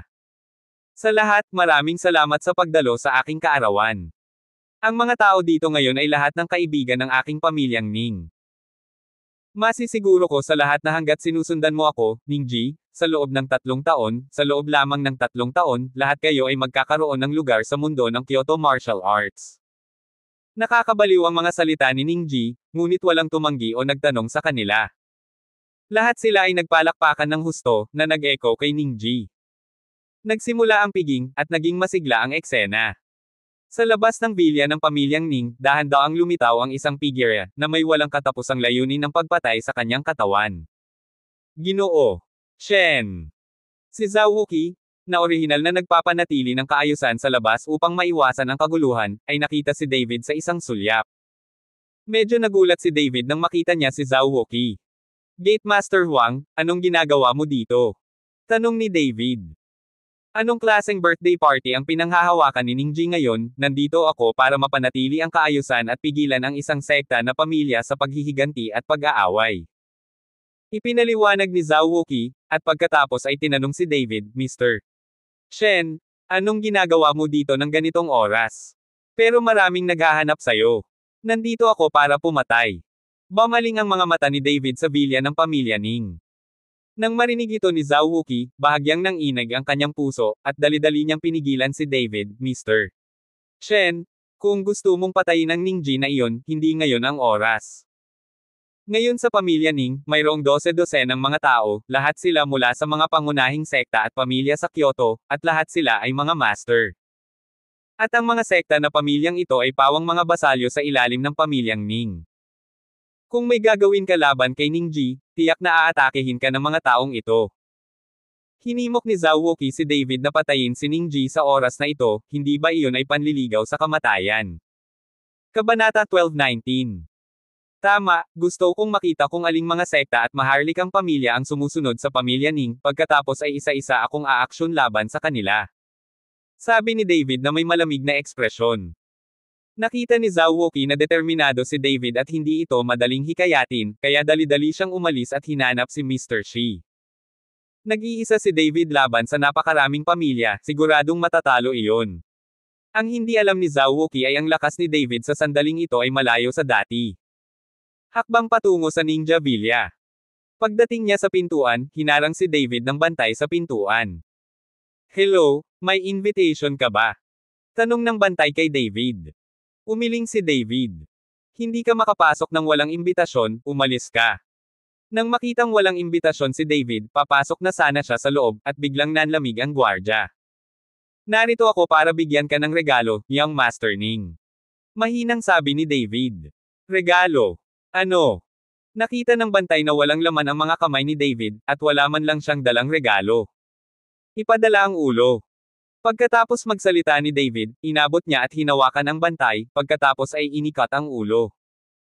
Naglalakad sa bulwagan ng bilya, inihagis ni David ang ulo mula sa kanyang kamay. Wow! Ang mga ulo ay gumulong sa mesa sa gitna, nagpaplano ng maraming tasa. Nagulat ang lahat sa biglaang eksenang ito. Ngunit kung tutuusin, lahat sila ay mga tao ng mga pangunahing sekta at pamilya, at kung anong uri ng mga eksena ang hindi pa nakikita. Hindi nagtagal ay tumahimik ang eksena. Puno ng galit ang mukha ni Ningji, at tumingin siya sa pinto. Nang makita niya ang figure ni David, bahagyang nanliit ang mga mata niya. David. Medyo nagulat si Ningji, hindi ko inaasahan na lalabas ka. Ngayong wala ka na sa kaugalian, kung hindi ka tatakbo para sa iyong buhay, nangangahas ka pa ring pumunta rito para hanapin ang kamatayan. Nasaan ang 4 na kontrabida? Malamig na tanong ni David. Yung 4 na masasamang lalaki pala ang hinahanap mo. Masasabi ko sa iyo na sila ay nasa kulungan ng tubig ng aking pamilyang Ning. Gusto mo ba siyang samahan? Bahagyang ngumiti si Ningji. Itigil ang pagsasalita ng walang kaparerekon, makipagkaibigan o mamatay. Napakalamig ng boses ni David na may layuning pumatay kay Senador Han. Hahaha, nababaliw ka na ba? Hindi mo man lang tinitingnan kung sino ako dito. Ikaw lang ang naglalakas loob na pumunta sa pamilya kong Ning para humingi ng kung sino. Sa tingin ko pagod ka na sa buhay. Tumawa si Ningji. Hindi niya akalain na may kakayahan si David na magpakamatay sa harap ng napakaraming amo. Lahat ng mob. Kung ayaw mong mamatay, iwan mo agad ang pamilya Ning. Kung mananatili ka, isa-isa kitang ilalabas sa kabisera. Sinulyapan ni David ang mga tao sa pinangyarihan. Ang mga salita ni David ay agad na ikinainis ng lahat. Dapat mong malaman na ang mga taong ito ay ang mga patriarka ng mga aristokratikong sekta. Paano kaya sila napahiya? Ikaw David, bata ka at hindi maliit ang tono mo. Ngayon ay hahayaan kitang tikman ang aking mga pamamaraan. Galit na sigaw ng Sect Master Hinang Deng Chanman na naglalabas ng malupit na aura. Ikaw lamang. Isang Alapiers, karapat-dapat ding makipag-away sa akin. Malamig na ngumiti si David, at agad na bumuga ng hininga sa kanyang katawan. Papatayin kita. Sect Master galit na galit siya. Bagamat ang kanilang Dingtian sect ay nakakabit sa pamilya Ning, sila ay direktang tinawag na mga Alapiers. Paano ito matitiis? Sect Master siya ay bumaril kay David gamit ang isang palad, at ang napakalaking enerhiya ay dumaan patungo kay David. Ang lakas ng rurok ni Wazang ay hindi rin dapat maliitin.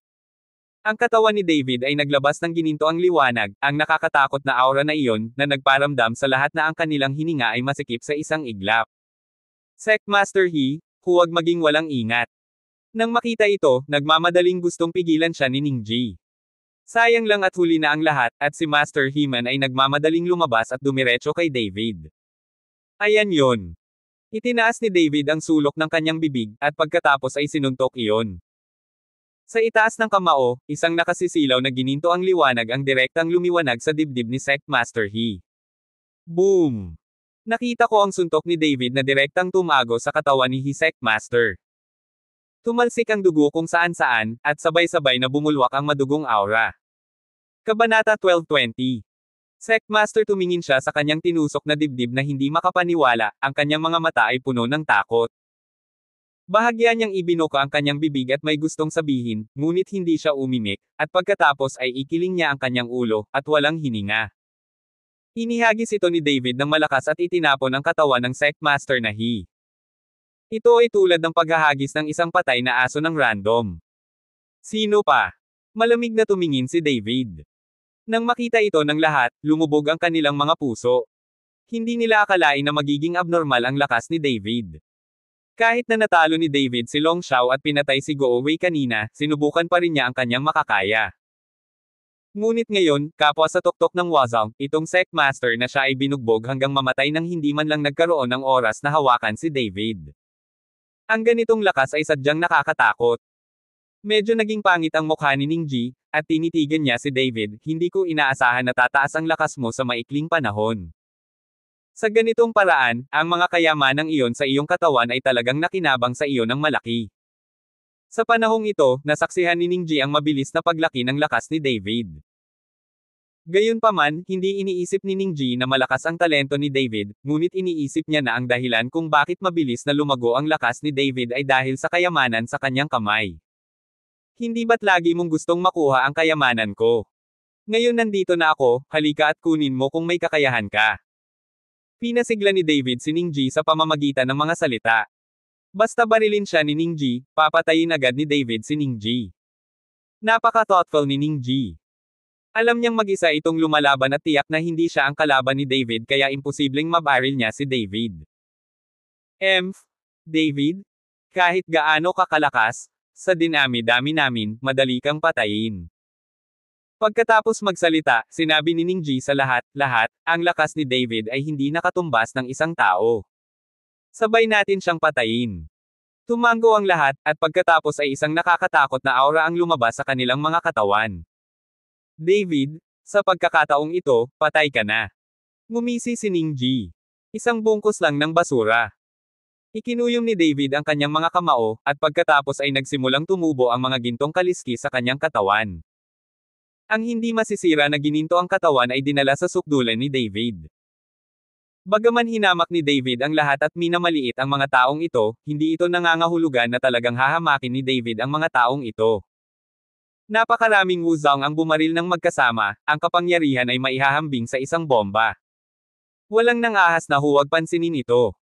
Sa isang iglap, sunod-sunod na sinag ng liwanag ang namatay, na sinundan ng hindi mabilang na mga diskarte sa enerhiya na lumilipat patungo kay David. Sa napakaraming diskarte sa lakas, ang buong kawalan ay nagsimulang manginig, at ang buong bilya ay direktang gumuho. Ang usok at alikabok ay nasa lahat ng dako, ngunit ang mga taong ito ay si Wuzong, at ang pagbagsak ng maliliit na ladrilyo, bato at tile ay hindi makakasakit sa kanila.